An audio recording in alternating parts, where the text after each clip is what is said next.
Hey, what up? It's Tampa Brad. I'm kicking it here at the very chilly Biltmore Estate in Asheville, North Carolina, and this, I gotta tell you, is one of my favorite places in the entire world. I have not done a ton of traveling, I'll be honest, but in the little bit that I've done, the Biltmore Estate is by far my favorite place to come, and we're here at night, and really we're just kind of killing time before we go in and we're here right before New Year's Eve, so they do like a big candlelight kind of ceremony thing, and so our entrance time isn't until a little bit later, so I'm kicking it outside and we're shooting a couple videos to pass the time and to get some real value out of being in this beautiful, amazing place. And so the reason I love the Biltmore is that it's just something that you don't see anywhere else in terms of the scale and magnitude of what's been built here. If you think about the amount of human effort and the size of the endeavor that had to be undertaken to build this massive mansion behind me, it's actually the largest privately owned house, I believe, in the world, definitely the United States, if not the world. And I mean, the thing is just massive. If you have not seen it, I would highly recommend that you come and see it. And so the book that I'm going to be talking to you about right now is the book Power versus Force by David R. Hawkins. This is a book that was introduced to me by Owen Cook. He's also known as RSD Tyler. He's actually a dating coach who is now transitioning into being a self-help coach.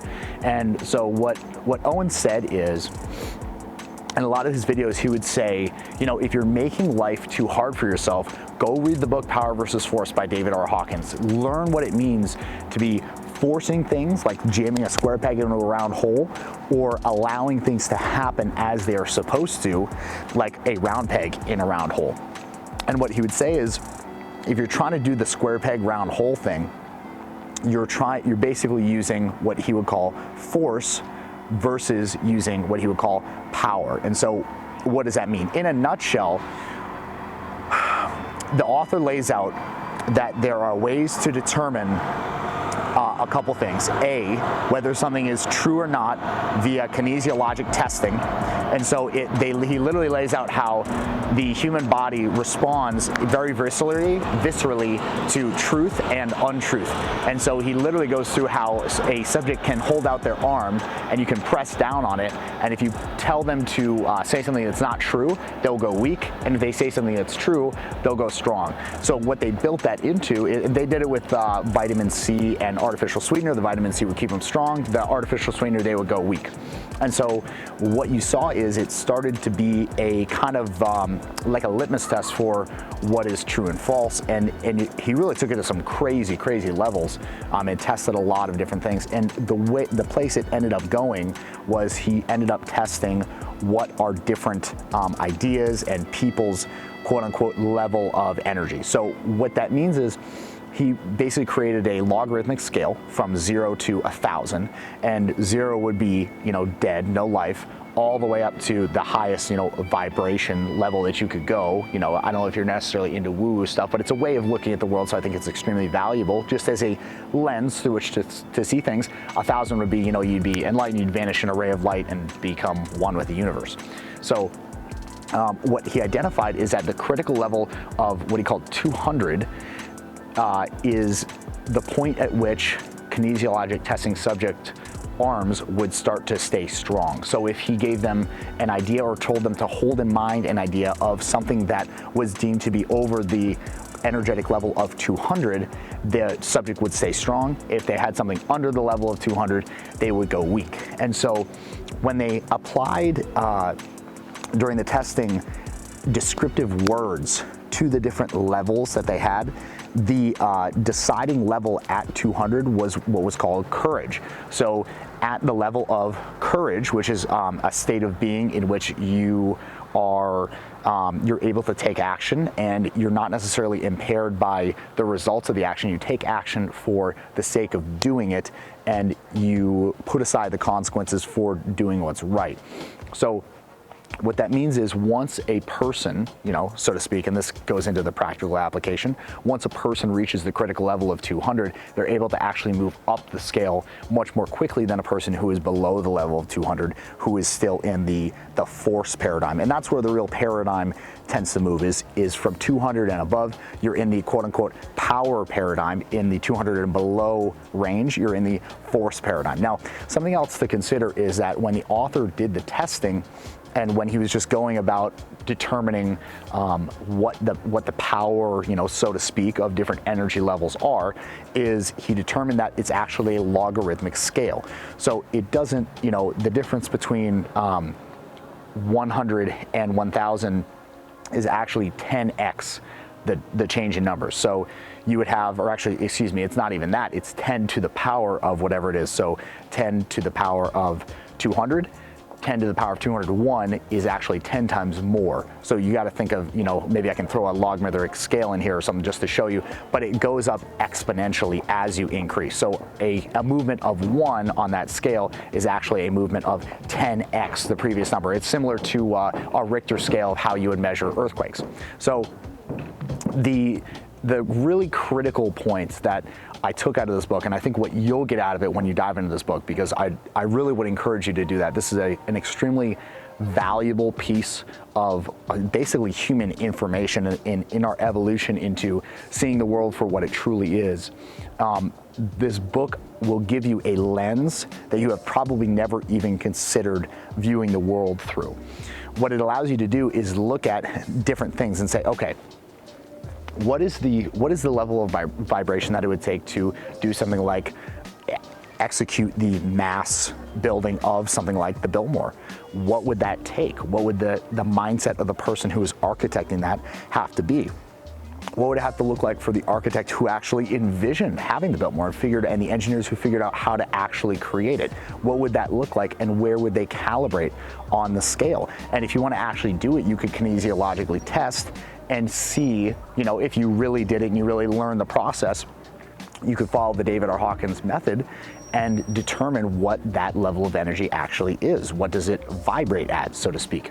And so another really, really massive insight that I took from this book, and I hope you get this out of this as well. This is something that actually the guy that introduced me to the book, Owen Cook, really helped me to understand, is once you understand that your brain is already tuned to seeing true and false, you can actually say things, and you can, in a manner of, and this is very woo-woo, and I even kind of struggled to say it because it sounds so off the cuff, but I found it to be true. You can actually say different statements and determine their level of truth just by how you feel. How present do you feel after you say whatever it is that's coming out of your mouth? So you can actually intuit the truth of different statements. And so what this book really has done for me is taught me to trust my intuition and take that intuition trust to a whole nother level. It's like I always joke with my friends, I'm like, you and me gut going all the way. But I mean that very seriously, in that if I get a gut feeling about something, like for example, again, a weird one, and this is obviously a woo-woo kind of video and a woo-woo book, but still, it wouldn't be on this list if I didn't think it was going to be impactful for your life. But a good example of getting a feeling like this is my girlfriend and I walked into a Starbucks in downtown Tampa, where we're from, one time, and it was literally, I just got the weirdest feeling in the world. So I literally walked out of the Starbucks, like didn't even think about it, just where I was like, hey, we're out of here, let's go. And we just walked right out. And was there necessarily anything going on in that Starbucks? No, probably not. Like, it didn't get shot up, there was no like weird thing happening, but you start to get somewhat of like you might think of it as a spidey sense of when stuff is going right or wrong. You also get kind of, you pick up on clues in your surroundings when you actually start thinking about this stuff, and you start being able to pick up on clues of what's going to happen before it actually happens. It doesn't make you like psychic, doesn't make you clairvoyant, it just makes you attuned to the fact that you can trust your instincts more than you might think, or more than mainstream society might tell you can. So is this magic? Absolutely not. What it actually is from my opinion, and just one man's opinion, I don't necessarily have scientific backing to prove this, but what I think it is it's actually your subconscious brain working at a level that's higher than we can even imagine. your subconscious brain is always working, and it's always working to keep you alive, and it's always working to see where the threats are.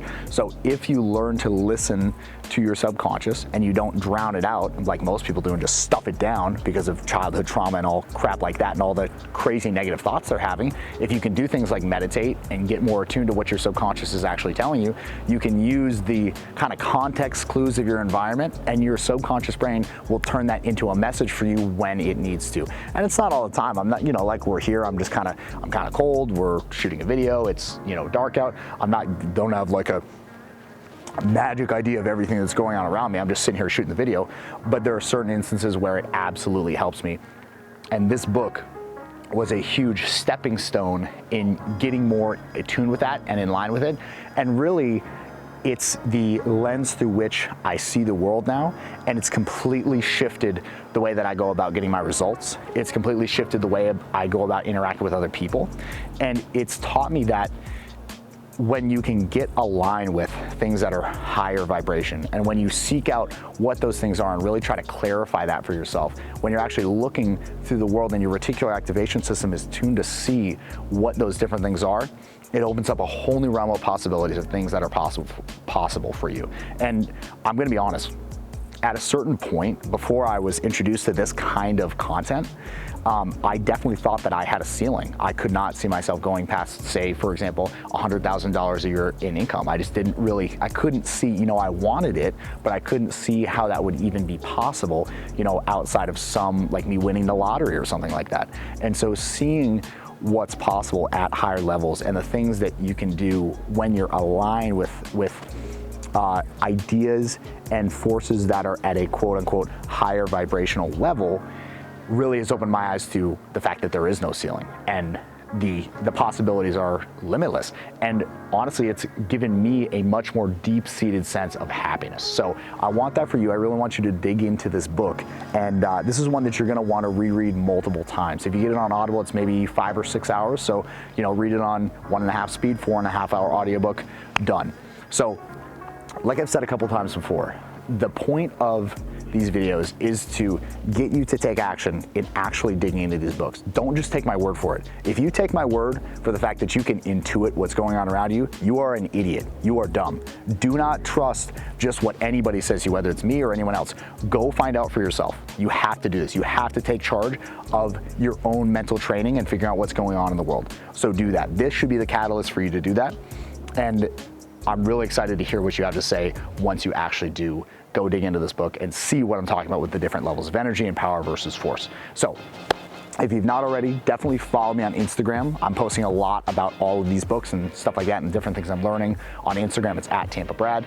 And if you have not already, hit subscribe, hit the subscribe button to this channel, and then hit the bell. If you don't hit the bell, you're not gonna get notified when I'm dropping new videos. And because there's so much going on in the YouTube subscriber feed, you're just not gonna see it at all. So thank you for watching. I appreciate it. Thank you for the attention. I hope you enjoyed it, and I'll see you in the next vid. Peace.